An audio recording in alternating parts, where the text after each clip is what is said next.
নজর রাখবো পরবর্তী সংবাদে।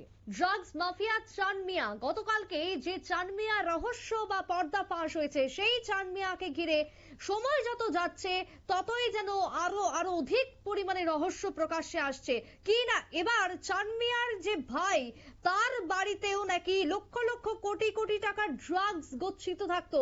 আগরতলার আড়ালিয়াতে তার বাড়ি এবং তার অ্যাকাউন্ট থেকে যাবতীয় আর্থিক লেনদেন করতেন এই অভিযুক্ত রিকশা চালক, তথাকথিত রিকশা চালক বা বাসনের ব্যবসায়ী বা ব্যাগের ব্যবসা যাই বলি না কেন, আদতে তিনি একজন অন্যতম নেশার কারবারি। সেই চান মিয়ার একের পর এক রহস্য ফাঁস। টেলিফোন লাইনে রয়েছেন প্রতিনিধি হিরণময় রয়। হিরণময়, গতকালকে আমরা দেখেছিলাম তেলিয়ামুড়ার এই ছবি, তেলিয়ামুড়ার এই ব্যক্তি যিনি আগরতলা জিআরপির কাছে ধরা পড়েছে অবশেষে।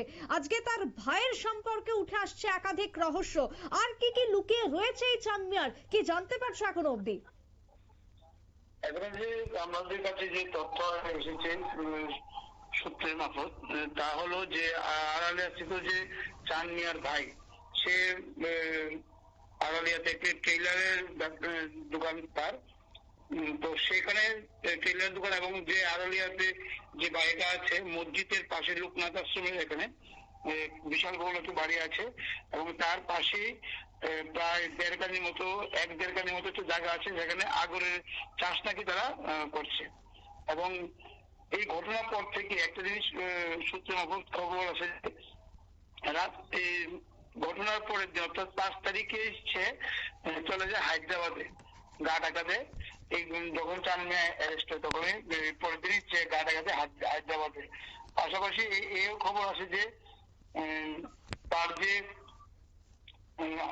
নগদ যে অর্থ বাড়িতে জমা রয়েছে সেইগুলিও সরানো হয়ে গেছে এখন পর্যন্ত। যদি পুলিশ যদি সঙ্গে সঙ্গে অ্যাকশন নিত, রেল পুলিশ যদি সঙ্গে সঙ্গে অ্যাকশন নিত সেই ব্যাপারটি, তাহলে তেলিয়ামুড়া বাড়ির থেকে নগদ অর্থ অনেক পাওয়া যেত এবং যে লেনদেন হতো তার ভাইয়ের অ্যাকাউন্টে হতো এবং তার যে ম্যানেজার হৃদয় দেবনাথ তার অ্যাকাউন্টে লেনদেন হতো, এমন একটি সূত্র মারফত আমাদের কাছে খবর আসে।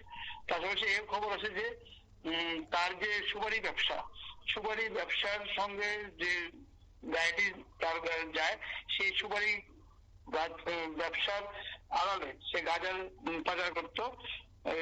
দাসগড়ের একজন গাড়ি চালক রয়েছে, তাকে দিয়ে এই কাজটি করতো সুপ্রীতি। হিরণময়, এই যে আড়ালিয়ার বর্তমানে যে টেলারের ব্যবসায়ী, তার বাড়ি ঘর সম্পত্তির পরিমাণও হিউজ। এখনো পর্যন্ত পুলিশ কি কোনো রকমের ব্যবস্থা গ্রহণ করেছে গতকালকে চান মিয়া বা তার সাথে যারা যারা ধরা পড়েছে? অন্যদিকে এই আড়ালিয়ার ব্যক্তি অর্থাৎ চান মিয়ার যে ভাই হিসেবে পরিচিত, কি জানতে পারছো? পুলিশ কেন চুপ এখনো অব্দি? জিআরপি থানা পুলিশের সেই ব্যাপারটা কেন চুপ হবে? জিআরপি থানা পুলিশ বলতে পারে, কারণ আজকে 3 দিনের রিমান্ডের পর তাকে কোর্টে তোলা হয় যতটুকু খবর এসেছে, এবং কোর্টে কি রায় হয়েছে সেটি এখনো জানা যায়নি। জিআরপি থেকে জানা যায়নি যে কি রায় হয়েছে। তো পুলিশ যদি সঠিকভাবে তদন্ত হয় তাহলে অনেক কিছু বেরিয়ে আসবে এই চান মিয়ার ব্যাপারে। তাহলে কি এর সাথে কোনো যোগসাজশ থাকতে পারে যার কারণেই কি চুপ? কোনো কি কাঞ্চন মূল্যের বিনিময়ে চুপ থাকছে প্রশাসন? কি বলবো? চান মিয়া যে ব্যবসা করতো বিগত 3-4 বছর ধরেই সেই ব্যবসাটা করতো, এই মূলত এই ড্রাগস এবং এই কফ সিরাপ এবং গাঁজার ব্যবসা বিগত 3-4 বছর ধরেই সে করতো। এবং সেটি করতো যেটি সূত্রে খবর যে আরপিএফ কে হাতে করেই সে এই কাজটা করতো, কারণ ডিআরপিএফ তার যে রেলের যে বগিগুলা মালের যে বগিগুলো আছে সেটি যে চেক করে সেটি সাধারণত আরপিএফ করে, এবং আরপিএফ এর একটি অংশ তার এই অবৈধ কাজের সঙ্গে যুক্ত রয়েছে বলে আমাদের কাছে একটা সূত্র মারফত খবর আসে। চান মিয়ার কি তাহলে আরো কোনো ভাই বা আরো কোনো পরিচিত রয়েছে যারা শহরের আনাচে কানাচে ছড়িয়ে ছিটিয়ে থাকতে পারে? কোনো কি খবর রয়েছে তোমাদের কাছে? হ্যাঁ, আমরা আরেকটি খবর আছে যে অনেক মহিলার অ্যাকাউন্টে মহিলা যেহেতু যে লক্ষ লক্ষ টাকা আসতো তাদেরকে দেওয়া হতো লাখে 1000 টাকা করে দেওয়া হতো তাদের। এখন যদি পুলিশ ঠিকভাবে তদন্ত করে এবং ইডি যদি ঠিকভাবে তদন্ত করে তাহলে অনেক কিছু বেরিয়ে আসবে। মানে তেলিয়ামুড়াতে এখন মহিলাদেরও যোগসাজশ সেক্ষেত্রে উঠে আসছে চান মিয়ার সাথে? কারণ চান মিয়া মূলত ওনার যে আধিপত্য, উনি টাকা দিয়ে অনেক কে যারা মুসলিম যে মহিলারা আছে গরিব তাদেরকে মোটামুটি টাকা দিয়ে সে হাত করে এবং তার যে ফ্যাক্টরি আছে সেখানে কাজ দেয় বিভিন্ন এক কথায় টাকা দিয়ে কিনে রাখা, টাকা দিয়ে মুখ বন্ধ করে রাখতো এই চাঁদ মিয়া। হ্যাঁ হ্যাঁ হ্যাঁ এবং তার ভয়ে অনেকেই মুখ খুলতে নারাজ এই বিষয়ে। যদি অফ ক্যামেরায় আমাদেরকে অনেক তথ্য দিয়েছে অনেকেই, কিন্তু ক্যামেরার সামনে কেউ মুখ খুলতে নারাজ এই ব্যাপারে। তার মানে পুলিশ যদি এখন একেবারে গোড়া থেকে তদন্ত করে তাহলে প্রচুর চাঁদ মিয়া বেরিয়ে আসতে পারে, তাই তো?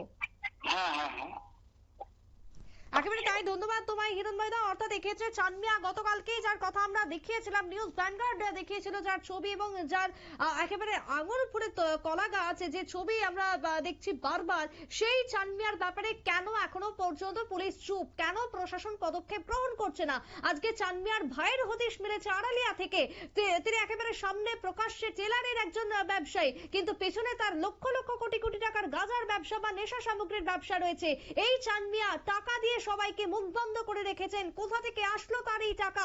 কিভাবে সম্ভব প্রতিটা জিনিস? কেন প্রশাসন চুপ রয়েছেন? কেন জিআরপির ঘাড়ে সবকিছু থাকছে, তারপরে কেন এখনো পর্যন্ত তেলিয়ামুড়ার প্রশাসন বা রাজ্যের যারা গোয়েন্দা বিভাগ রয়েছে তারা কেন পদক্ষেপ গ্রহণ করছে না?